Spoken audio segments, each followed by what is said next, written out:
श्री डोंगरे जी महाराज आगे तत्वार्थ रामायण में कहते हैं कि बातों बातों में ही प्रातःकाल हो गया। श्री रघुनाथ जी जागे, उन्होंने बड़का दूध मंगाया। उससे श्री राम लक्ष्मण ने सुंदर बालों को जटा बांधी, तपस्वी बन गए। गोह सिंह इधर से देखा नहीं गया, वह मूर्छित होकर जमीन पर गिर पड़ा। अब गंगा पार उतरना था। प्रभु ने मंत्री जी को अयोध्या वापस लौटने की आज्ञा की। मंत्री जी ने बहुत आग्रह किया कि आप तो अयोध्या वापस पधारो। राम जी ने कहा कि मंत्री जी, तुम ये क्या कह रहे हो? तुम तो धर्म का तत्व जानते हो। विपत्ति के समय महापुरुष धीरे रखते हैं। मेरे पिताजी के चरणों में मेरा साष्टांग प्रणाम करना। मंत्री जी, अधिक तो कुछ कहना नहीं। मैं इतना ही कहता हूँ कि मेरे पिताजी को प्रश्न रखे। जो मेरे पिताजी को सेवा करेगा वह मुझको बहुत प्यारा है। मेरे पिताजी को देखभाल करना। पिताजी ने कहना कि आपके आशीर्वाद से मुझे तो अयोध्या भी वनवास से सुख है। 14 वर्ष बाद आपका राम अयोध्या वापस आएगा। मंत्री जी समझ गए श्री राम लक्ष्मण तो वापस चलेंगे नहीं। तब उन्होंने कहा कि महाराज दशरथ की ऐसी आज्ञा है कि सीता जी को वापस लौटे तो ही अच्छा है। श्री सीता जी वापस लौटेगी तो महाराज को कुछ अवलंब मिलेगा। इनकी इच्छा आवे तो अयोध्या रहे, इनकी इच्छा हो तो जनकपुरी रहे।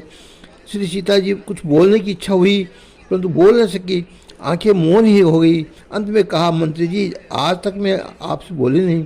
तुम मेरा ससुर से समान पूज्य हो। सासू जी के चरणों में मेरा बंधन कहना। हमारी तनिक भी चिंता न करे।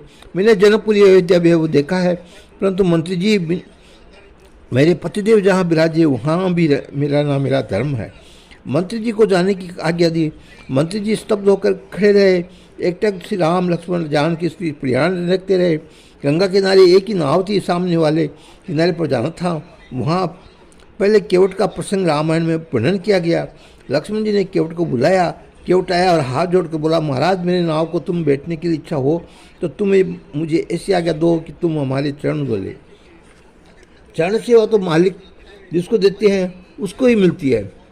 श्रवण कीर्तन अर्चन भक्ति करने के लिए जीव स्वतंत्र है, परंतु मालिक की चरण सेवा तो परमात्मा कृपा करके जिसको देते हैं उसको ही मिलती है। इसलिए केवट ने प्रभु से कहा, तुम्हें नाम में बैठना हो तो तुम्हारे को चरण सेवा की आज्ञा दो। मैंने तो ऐसा सुना है कि तुम्हारी चरण रस से ऐसी कुछ शक्ति है कि इसका स्पर्श होते ही पत्थर से एक ऋषि पत्नी उत्पन्न हो गई। इस नाव पर तो मैं जीवित रह रहा हूँ, अपने कुटुंब का पालन पोषण कर रहा हूँ। मेरी नाव तुम्हारे चरण इसका स्पर्श होने पर स्थिर न जाए तो मैं क्या करूँगा? दो स्त्रियों को कहाँ से खिलाऊंगा? इसलिए मैं तुम्हारे चरण पकड़ लूँ, ऐसी मुझको आज्ञा करो। राम जी ने स्थित हो साहस किया कि सीताराम जी लक्ष्मण जी को मुस्कुरा कर देखने लगे। मालिक ने दोनों के चरणों की सेवा इन दोनों जनों को दी है। दाहिने चरण की सेवा लक्ष्मण जी करते थे और बाएं चरण की सेवा श्री सीता जी करते थे। रामायण की अनेक कथाएं आती हैं, अनेक रामायण है। एक जगह वर्णन आया है कि सीता जी के साथ लग्न होने के पीछे श्री सीताराम जी अयोध्या पधारे। पहला ही दिन था, रात्रि में राम जी शयन करने लगे। श्री सीता जी अंतपुर में पहुँच पधारी। उनके पहले ही लक्ष्मण जी वहाँ जाकर बैठ गए। सीता जी पीछे से आई। उन्होंने लक्ष्मण जी से कहा, यह चरण सेवा मैं करूँगी, चरण सेवा का अधिकार मेरा है। तब लक्ष्मण जी सीता जी को बंधन करके बोली, भाभी, आज तक तो चरण सेवा करता था, तुम तो अब आज आई हो। सीता जी ने राम जी से कहा, अपने भाई को कुछ समझाओ ना, वह यहाँ से जाए तो ठीक है। श्री राम जी बोले, श्री राम तो लक्ष्मण जी आज से अधिक प्यारे थे। श्री रामचंद्र जी विचार करने लगे, मैं लक्ष्मण को किस प्रकार कहूँ कि तुम यहाँ से चले जाओ।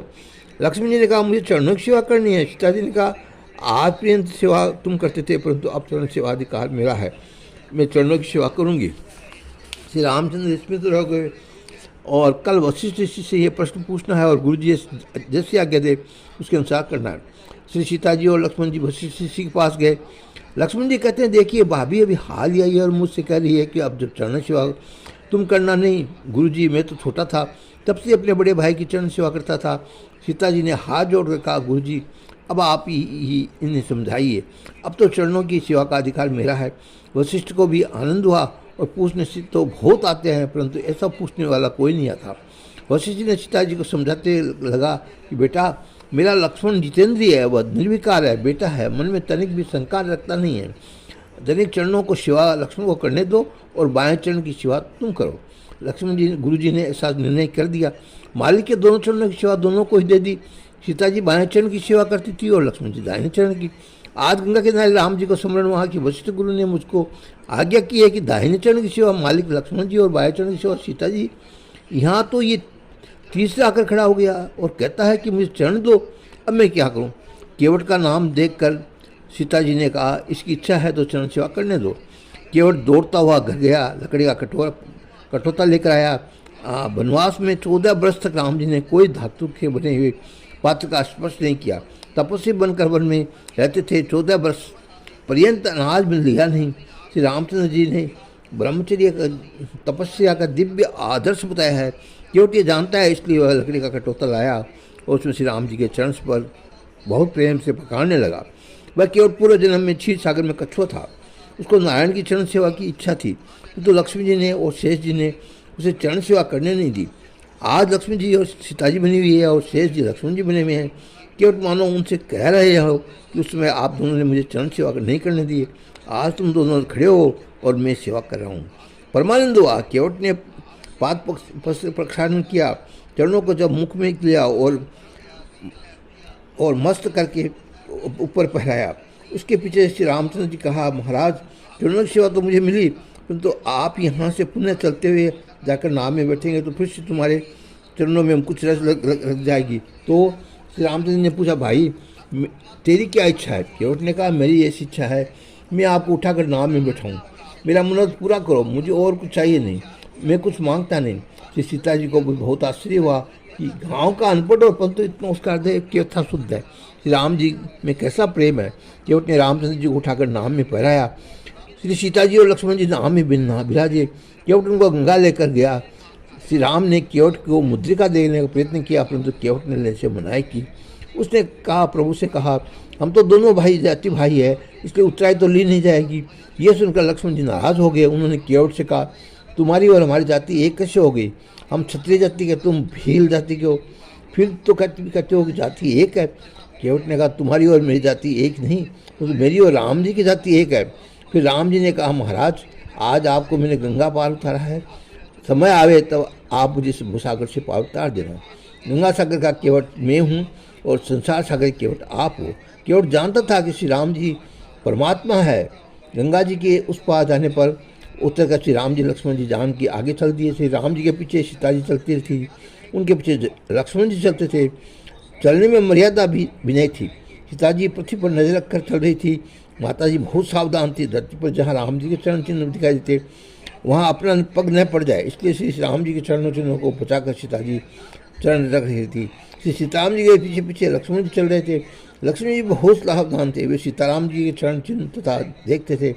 वहाँ लक्ष्मण जी मन में वंदन करते हुए स्वयं उन चिन्हों पर बचाकर चलते थे। ऐसा करते समय संकरी पगडंडी पर लक्ष्मण जी को चलने के लिए स्थान रहता नहीं था, तो लक्ष्मण जी कांटों के ऊपर चलने लगते थे।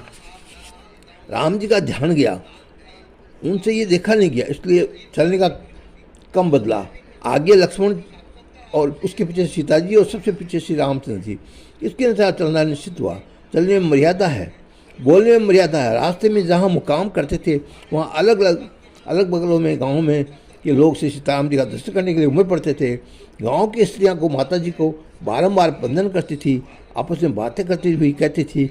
ऐसे बालकों को वन में भेजा, केकई को शर्म नहीं आई। ये स्त्रियाँ श्री सीता जी के पूछती थी, इन दोनों में से तुम्हारा क्या संबंध है? तब सीता जी कहती कि गोरे वाले हैं वो मेरे देवर है। राम जी का परिचय देती नहीं थी, केवल आँख से इशारा करती थी।